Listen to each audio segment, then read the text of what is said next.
This channel does not promote any violent, harmful, or illegal activities. All content provided by this channel is meant for an educational purpose only.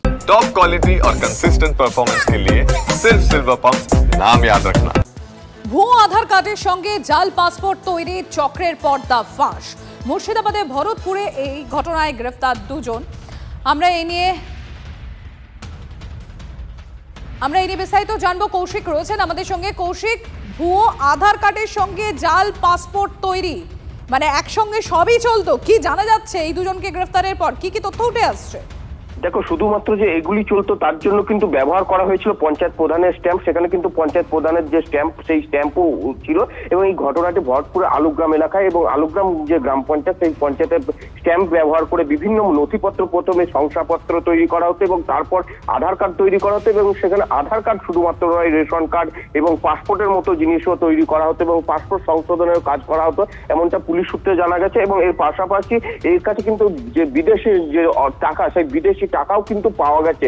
অর্থাৎ সব মিলে এখানে যে একটা বড়সড় চক্র কাজ করতে, এটা বলাই বাহুল্য। এই ঘটনায় দুজনকে গ্রেপ্তার করেছে। একজন আলুগ্রাম এলাকার বাসিন্দা হলো, অপরজন কিন্তু বড়োয়া থানা এলাকার বাসিন্দা। তারা দুজনে মিলে ইন্টারনেট ব্যবসার আড়ালে কিন্তু এইরকম কাজ করতো। এবং এর পাশাপাশি প্রচুর পরিমাণে কিন্তু আধার কার্ড যে তৈরি করেছিল, সেই সব আধার কার্ড উদ্ধার হয়েছে। এবং এর পাশাপাশি রেশন কার্ড এবং অন্যান্য বিভিন্ন সামগ্রী উদ্ধার হয়েছে। এবং তাদের কাছে যে কয়েকটি পাসপোর্ট উদ্ধার হয়েছে, সেগুলো কিন্তু খুব চিন্তা বাড়িয়েছে পুলিশের পক্ষ থেকে। কারণ এখানে যে উদ্বেগ বেড়েছে, এই কারণে যে এই পাসপোর্টগুলি কিন্তু তারা জালিয়াতি ভাবে তৈরি করেছিল। কাদেরকে দিত, এরা কি অন্য কোনো বিদেশি নাগরিক বা তারা কি অন্য কোনো চক্রান্তের জন্য এসেছিল, সেই সমস্ত বিষয়টি খতিয়ে দেখছে পুলিশ। ধন্যবাদ কৌশিক।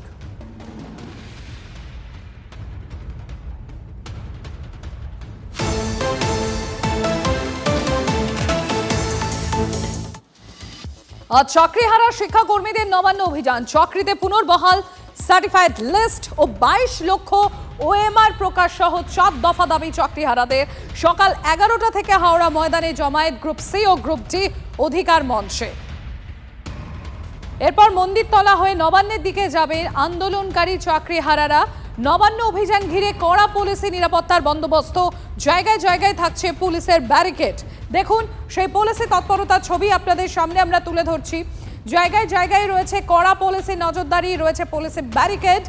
এবং আজকের এই যে নবান্ন অভিযান রয়েছে গ্রুপ সি এবং গ্রুপ ডি অধিকার মঞ্চের, আজ সকাল 11টায় তাদের, অর্থাৎ এরপর তারা হাওড়া ময়দানে জমায়েত হবে এবং সেখান থেকেই তাদের এই নবান্ন অভিযান শুরু হবে।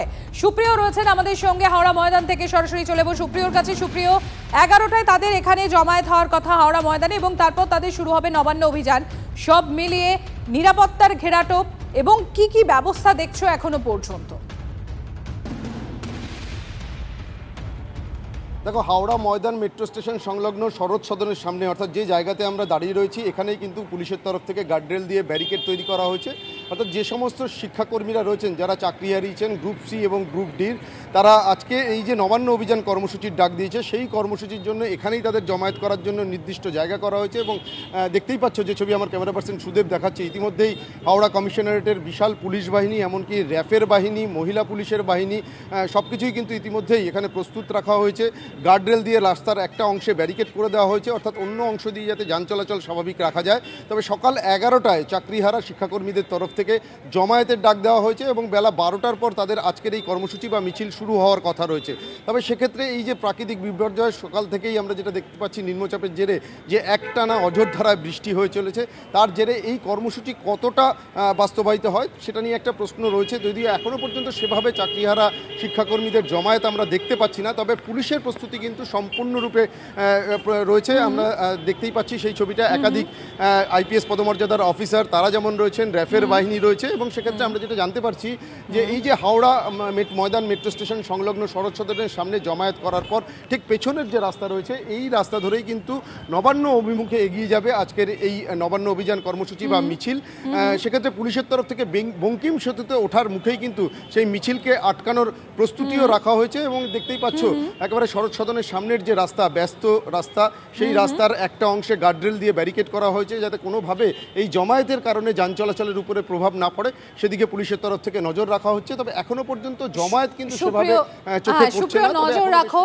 আমরা আবারও তোমার থেকে আপডেট নেব। আপাতত তোমাকে ধন্যবাদ।